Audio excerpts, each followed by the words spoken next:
Hacı abi selam aleyküm.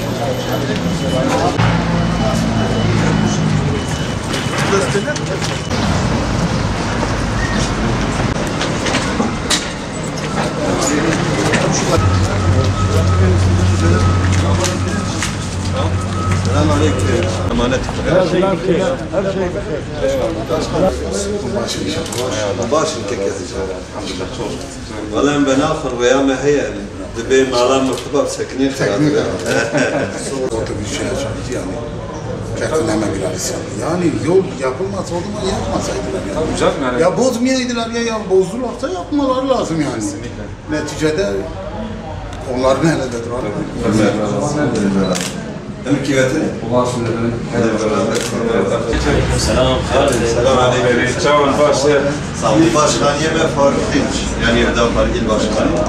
Fakat zaza olduğu için o özrümüz var. Türkçe ile bir sorunumuz varsa o şekilde aktarız. Nasılsınız? İyisiniz? Valla sağ olun. İşler nasıl gidiyor? İca başkan ve sorun ki var, sıkıntı ki var, böyle birinci ağızda dinlesek güzel olsun. Bir şey varsa. Aynen. Başla be. Rica ederim. Yalnız iyisin. Allah razı olsun. Teşekkür ederim. Başkanım, esnaflar.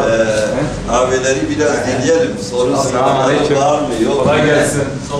Zaza olduğu için özür dileyerek söylüyoruz. Türkçe konuşsak çünkü Başla göz. Sağ olasın.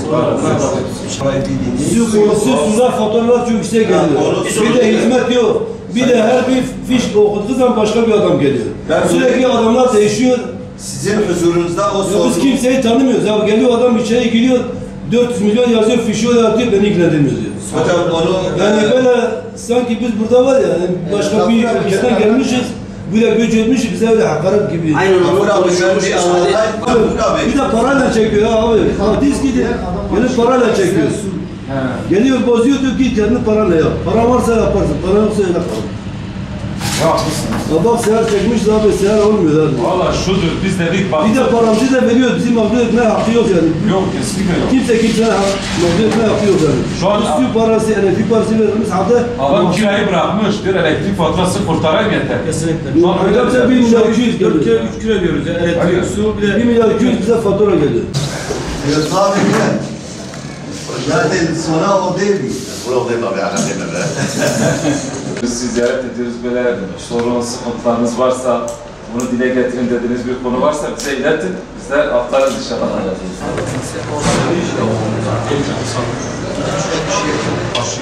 Nasılsınız, iyisiniz? Selamünaleyküm. Zaten tanıyoruz ama yine de tanıştırmayız. İl Başkanımız Eczacı Faruk Dinç. Oyuncular Derneği Başkanımız Nazif abimiz, aynı zamanda adaylarım. Esnaflar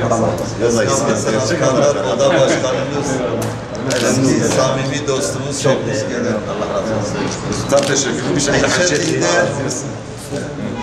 Önce esnaf arkadaşımızdır kendisi. Aynı zamanda beraberiz yönetimdeyiz. Bir cemiyeti şu anda Valla çok güzel olmuş. şeylerimiz var. Kusura bakmayın. Bizde yakışır bir şey oldu. Bugün size şekilde bir şey yapmamışız. Ama genel bir açılış yaptık. Yani inşallah. İnşallah.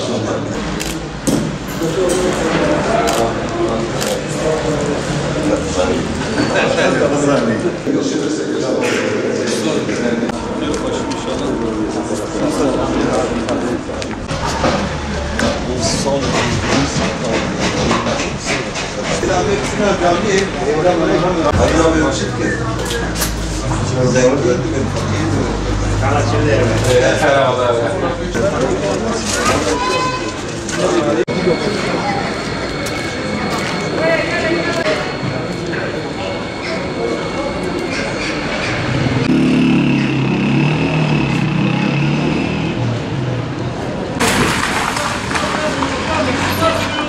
Şaban. Nerede vago da Türkiye'ye hemen değişme var. يقول عالم في أول شيء دفع سشعبان شو تشتي خوش دفع وما بقولك تشتي خوش مو عالم إذا هذه سشعبان سشعبان إن شاء الله.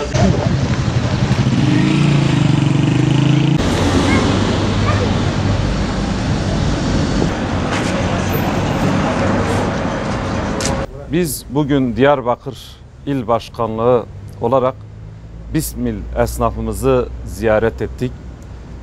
kanaat önderleriyle görüştük, dertleştik. Gerçekten Bismil halkının misafirperver olması, böyle değerli insanların Bismil'de olması bizi gururlandırdı ve bundan mutlu olduk. Ancak Bismil halkımızın bu kadar iyi olmasına rağmen bu halka karşı yeteri kadar vefanın gösterilmediğini gördük. Bismil'in caddelerinin durumu aylardır böyle çalışmaların devam ettiğini ve sokaklarının, kaldırımların yapboz haline geldiğini, işte elektrik faturalarının özellikle esnafların, tarımla uğraşanların artık bezdirdiğini ve halk bu noktada gerçekten bir dokunduk, bin ah işittik. Mülki amirlere acil çağrımız bu yollarla böyle yapboz halini almasın. Bu kaldırım taşları ayda bir, 2 ayda bir değiştirilip işte inşaat haline döndürülmesin. Dükkanlardan tozdan geçirilmiyor ve bu elektrikle, su faturalarıyla ilgili acil bir şekilde bir düzenleme getirilsin.